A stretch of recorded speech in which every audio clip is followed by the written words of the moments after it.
आधा मिनट में गेम खत्म कर देगा। एक बार आओ ना, आमने सामने आओ, देखो बीजेपी में क्या ताकत है, देख लो। खाली पुलिस को बोलो तुम निरपेक्ष हो जाओ।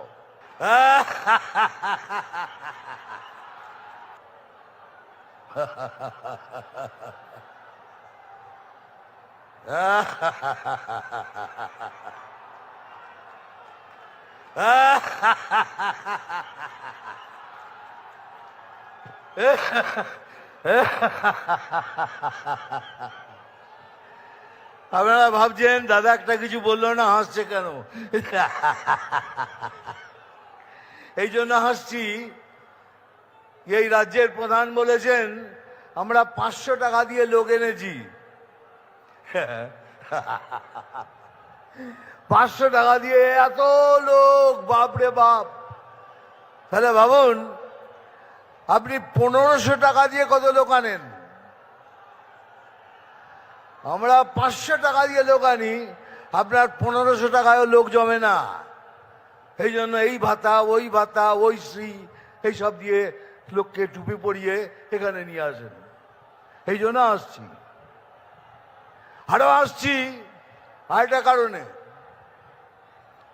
উনি বলেছেন কি আমাদের গলায় দড়ি দিয়ে মরতে।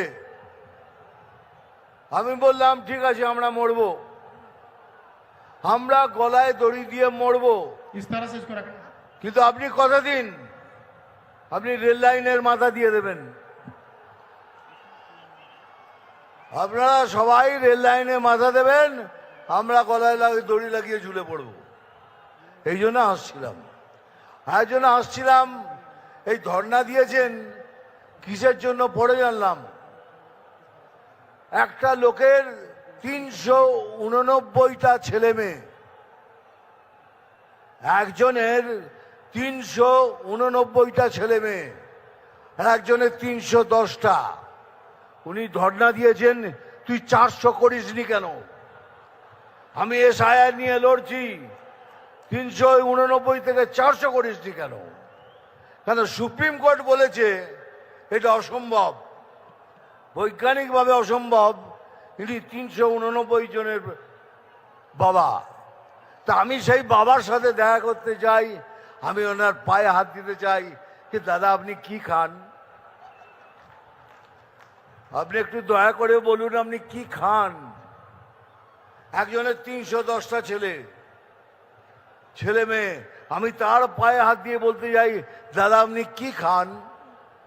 ওই তাদের জন্য উনি লড়ছেন, এটা ভাববেন না আপনাদের জন্য লড়ছে। ও 310 কেন 325 হয়নি, ওই জন্য লড়ছেন। সুপ্রিম কোর্ট বলেছে এটা অসম্ভব, বৈজ্ঞানিকভাবে এটা সম্ভব নয়। তাহলে 389টা যার ছেলে মেয়ে, একটা মৌজাতে তো 600 সিট থাকে, 600 ভোটার, ওই একজনই আমাদের হারিয়ে দেবে।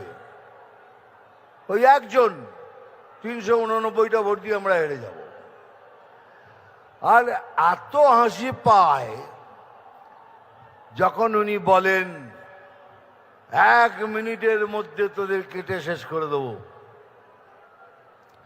বলে আমি আসি বলিয়ে বাঙালি হিন্দুরা বেঁচে আছে, এই তো 1 মিনিটের মধ্যে সবাইকে জড়ো করে তোদের ফেলে দেবো। সেই জন্য খুব হাসি পাচ্ছে আমার। আপনি 1 সেকেন্ড এত সময় নিচ্ছেন, একটু বলুন না পুলিশকে নিরপেক্ষ হয়ে যেতে। 30 সেকেন্ডের মধ্যে খেলা শেষ করে দেবো।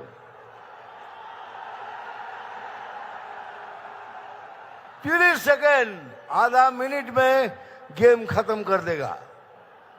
एक बार आओ ना, आमने सामने आओ, देखो बीजेपी में क्या ताकत है, देख लो। खाली पुलिस को बोलो तुम निरपेक्ष हो जाओ।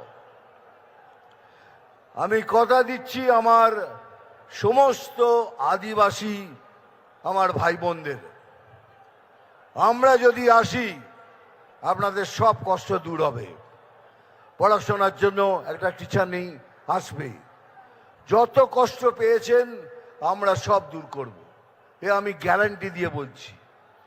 যে আলু চাষি কষ্ট পাচ্ছেন, কথা দিচ্ছি এখানে যেদিন আমরা সরকারে আসব প্রথম কাজ আপনাদের জন্য করব, আলু চাষিদের জন্য করব। আর ভাই সত্যি আমি বাতেলা দিই না, আমি যা বলি স্ট্রেট কাট বলি। আর একটা কথা আমার মনে পড়ছে এইমাত্র,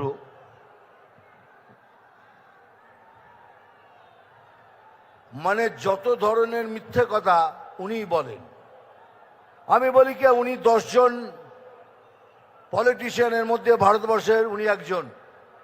সবাই আমার উপর রেগে যেত, কি করছো দাদা, উনি একটা ফেইল্ড পলিটিশিয়ান, উনি একটা বাজে পলিটিশিয়ান, আপনি ওকে 10 জনের মধ্যে একজন বলছেন। তার কারণ আছে রে, কেন বলছি। উনি জানেন একটা সমাজের মেরুদণ্ড ভাঙতে কি লাগে। প্রথম হলো শিক্ষা, দ্বিতীয় হলো কার্য। উনি শিক্ষা ব্যবস্থা এবং কার্য অবস্থা দুটোই শেষ করে দিয়েছেন। একটা সমাজকে ভাঙার জন্য এটাই দরকার। সেই জন্যই আমি বলেছিলাম 10 জনের মধ্যে একজনে উনি। দুনিয়াতে অনেক ধরনের চিফ মিনিস্টার দেখেছি, এই রকম চিফ মিনিস্টার দেখিনি যিনি কথায় কথায় মিথ্যে কথা বলেন। এত মিথ্যে বলেছেন যার মিথ্যে বলার সময় নেই। কারণ আপনাদের সূচনা দিচ্ছি, হাত ভেঙেছে, পা ভেঙেছে, এবার কিন্তু আরো কিছু ভাঙতে পারে, তার জন্য তৈরি থাকবেন। হয়তো চলে গেল আইসিইউতে, আর আইসিইউ থেকে বক্তৃতা দিচ্ছেন, আমার কি হবে। আইসিইউ থেকে বক্তৃতা দেওয়া যায়, উনি এমন ভাবে ব্যবস্থা করবেন তাতে আইসিইউ থেকে বক্তৃতা দেওয়া যায়। যাই হোক, বেশি কথা বলবো না, আমি জানি স্যার এসে গেছেন, স্যারকে সশ্রদ্ধ প্রণাম। আমার এখানে যারা বসে আছেন তাদেরও প্রণাম। ডায়লগ তো বলতেই হবে, বলে নি, আবার বলবো, আমি জল ঢোড়াও নই, বেলে বোড়াও নই, আমি জাত গোখরো। পরেরটা নিজেরা বসিয়ে নেবেন। আরে এটা একটা সিনেমার ডায়লগ, এটা মনোরঞ্জন করার জন্য বলি। মারবো এখানে, তোরাই যখন বলিস তাহলে আমার দরকার কি বলার। নাম তুফান, বছরে 1-2 আসি, যখন আসি তখন প্রলয় ঘটে, আর যখন যাই নিজেকে যারা ভগবান মনে করে তারা তাদের অস্তিত্ব খুঁজে বেড়ায়। থ্যাংক ইউ ভেরি মাচ, ভালো থাকবেন, নমস্কার, জয় হিন্দ, বন্দে মাতরম।